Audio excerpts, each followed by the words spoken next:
बिमला जी और उनके पति सुरेश जी अपने तीनों बच्चों के साथ एक छोटे से घर में रहते थे।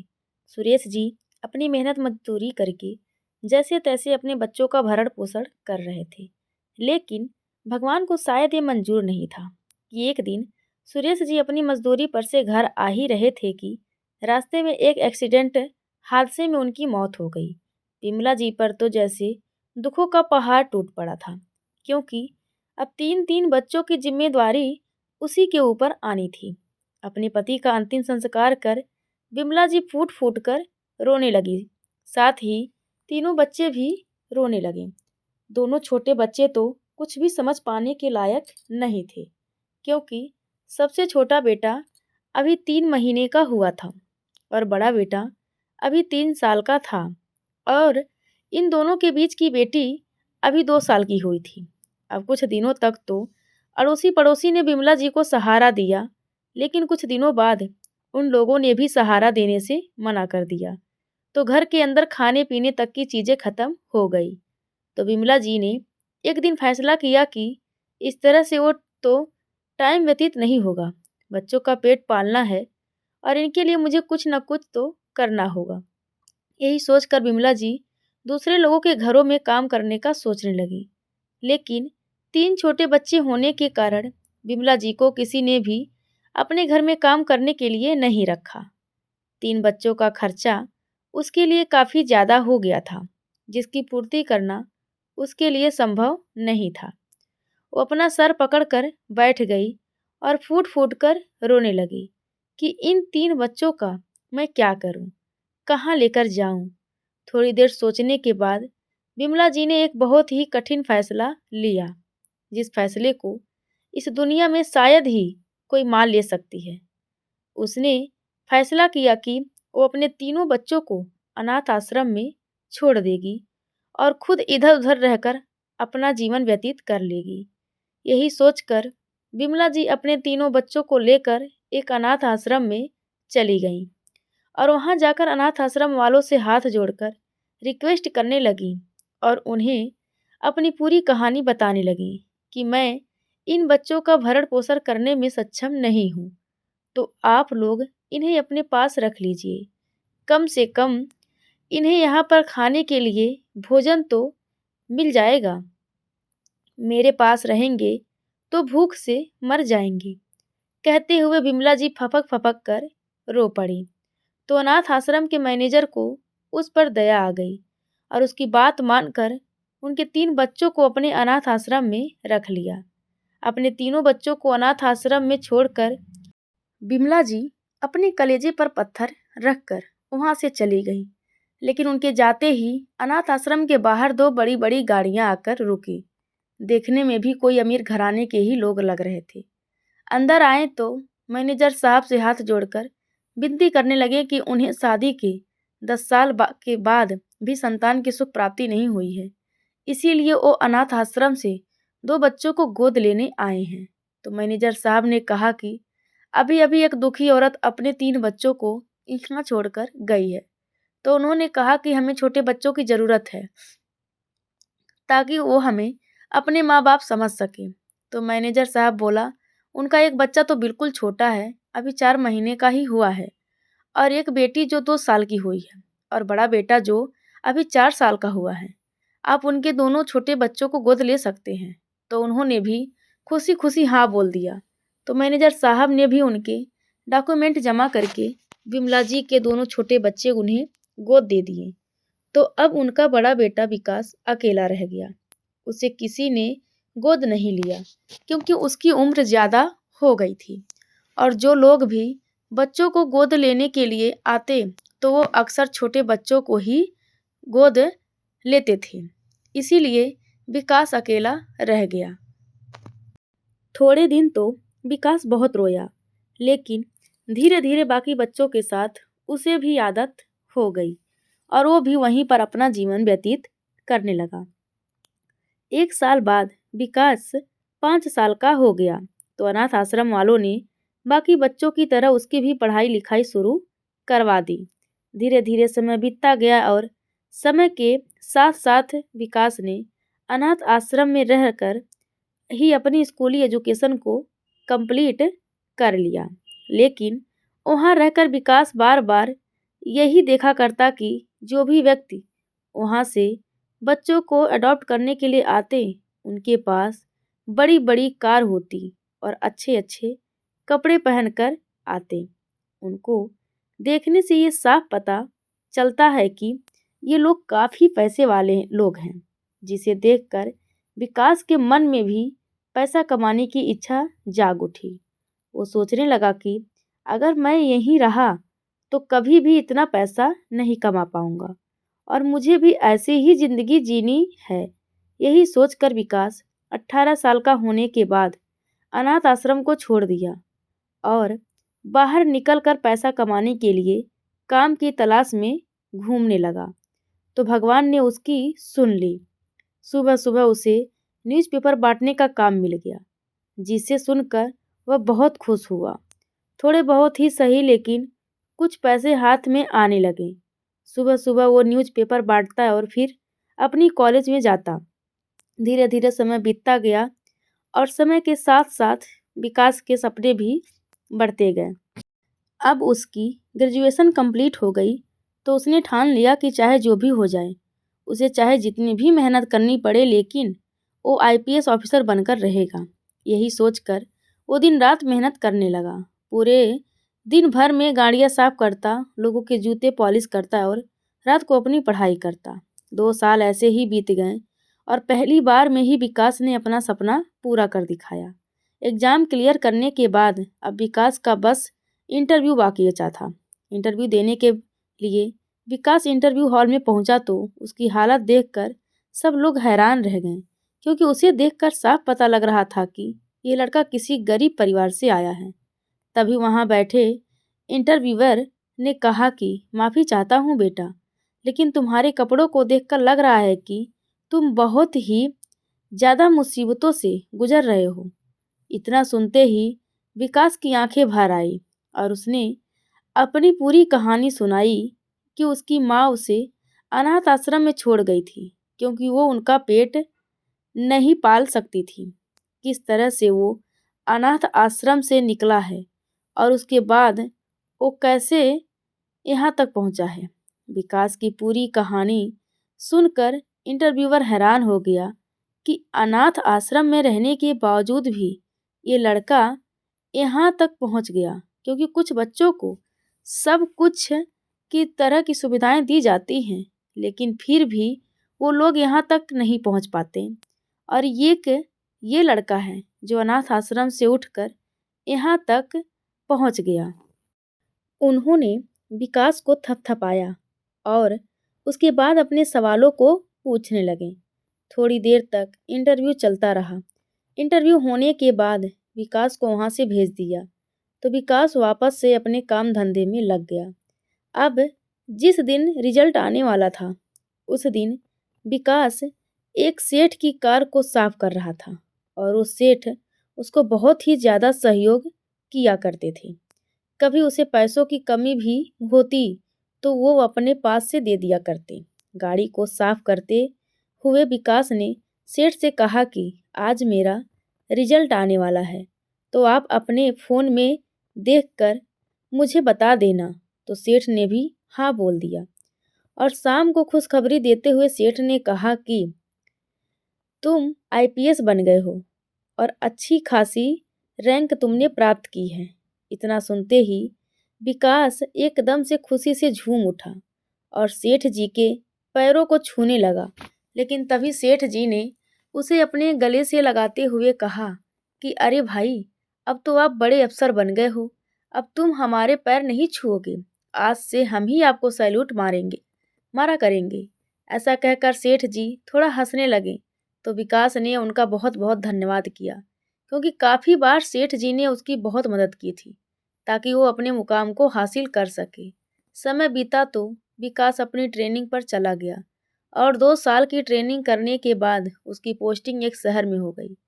अब जिस ज़िले के अंदर विकास की पोस्टिंग थी, वहाँ विकास अपनी सरकारी गाड़ी और अपने गार्ड और ड्राइवर के साथ अपनी मीटिंग कंप्लीट करके वापस अपने घर की तरफ जा ही रहा था कि तभी रास्ते में अचानक से एक बुजुर्ग महिला उसकी गाड़ी के सामने आकर खड़ी हो गई।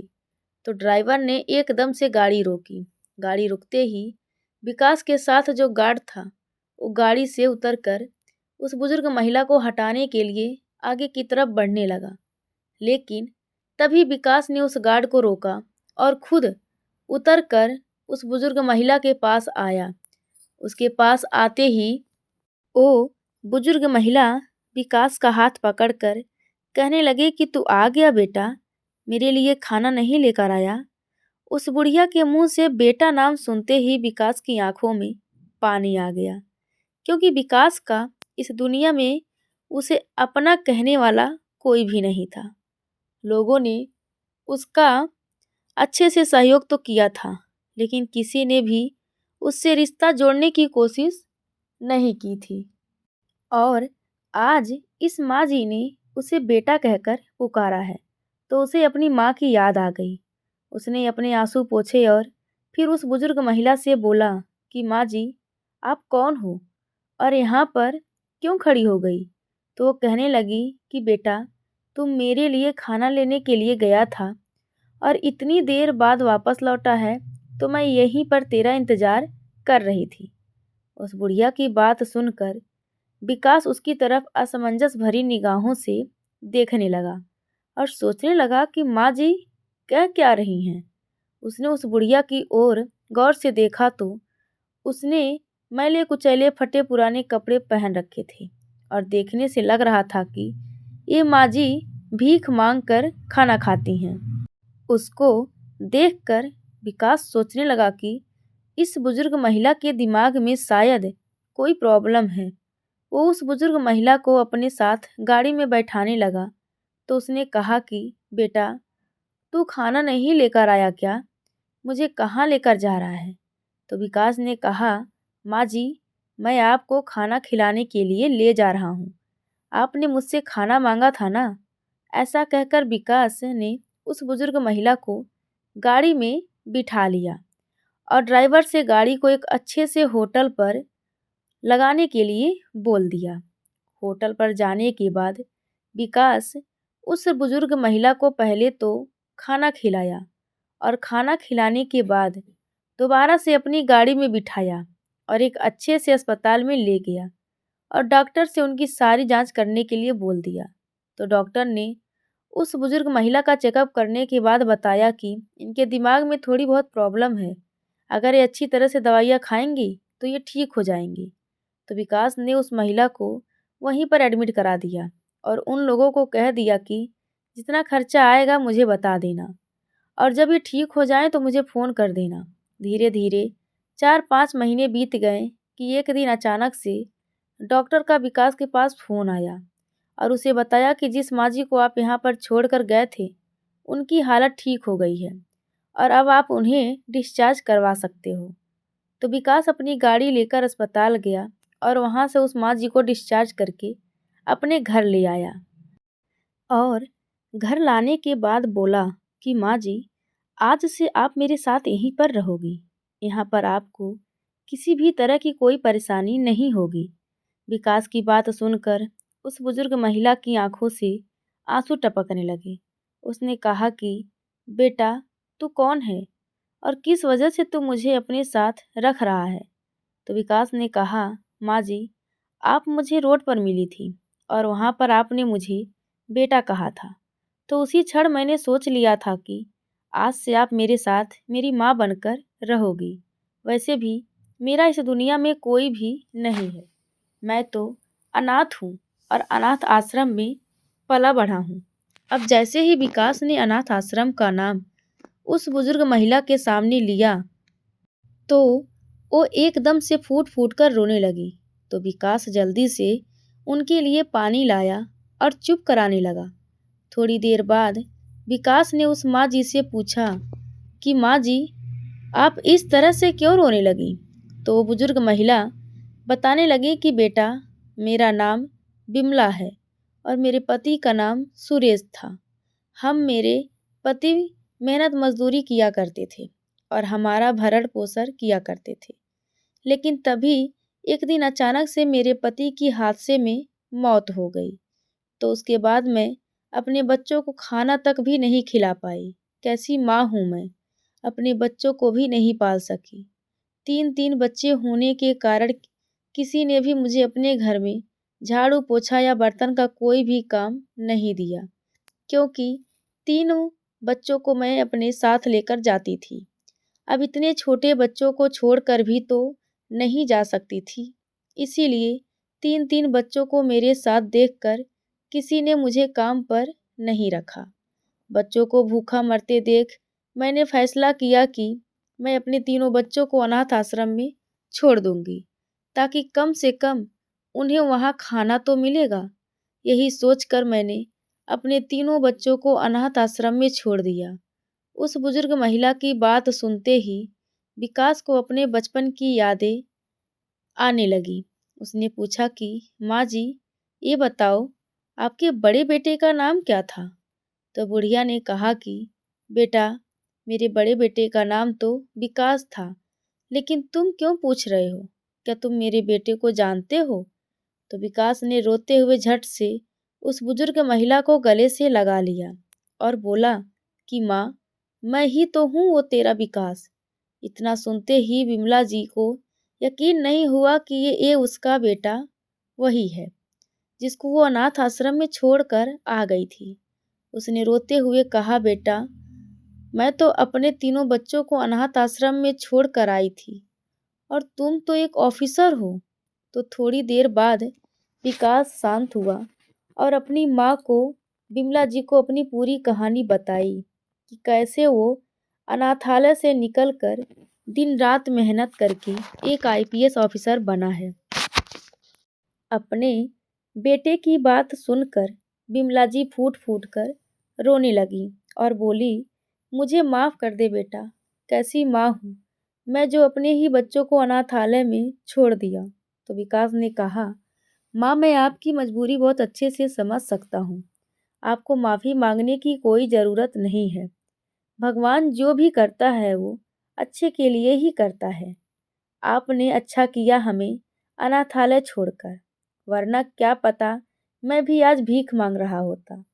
कहते हुए विकास ने अपनी माँ को अपने पास बिठाया और बोला, इन सब बातों को भूल जाइए माँ, और अब आराम से मेरे साथ यहाँ रहोगी। अब आपका बेटा आपको वापस मिल गया है।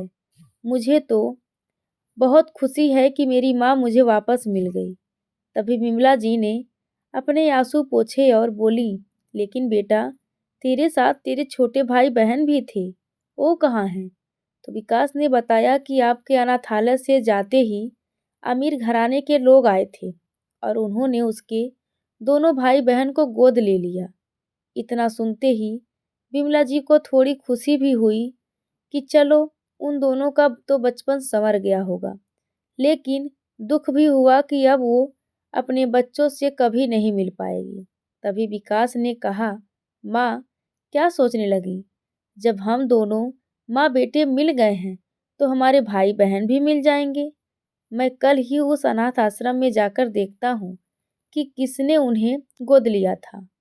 अगले दिन विकास जिस अनाथ आश्रम में पला बढ़ा, उसी अनाथ आश्रम में एक आईपीएस ऑफिसर बनकर गया, जिसे देखकर अनाथ आश्रम के मैनेजर को बहुत खुशी हुई कि उनके अनाथ आश्रम में पला बढ़ा बच्चा एक आईपीएस ऑफिसर बन गया है। विकास ने मैनेजर साहब से कहकर वहाँ से पुराने रिकॉर्ड में से उन लोगों का एड्रेस लिया जो उसके भाई बहनों को यहाँ से लेकर गए थे। एड्रेस पता करने के बाद विकास सीधा अपने भाई बहन के पास गया। वहाँ जाकर देखा कि उसके भाई बहन तो बहुत अच्छे से ज़िंदगी जी रहे हैं, दोनों अपनी पढ़ाई कर रहे हैं। तो वो वहाँ से खुश होकर वापस आ गया और आकर अपनी माँ बिमला जी को बताया कि माँ, मेरी दोनों भाई बहन तो अच्छे से अपनी ज़िंदगी में पूरी तरह से खुश हैं, और जिन लोगों ने उन्हें गोद लिया था वो दोनों भी आस-पास में ही रहते हैं।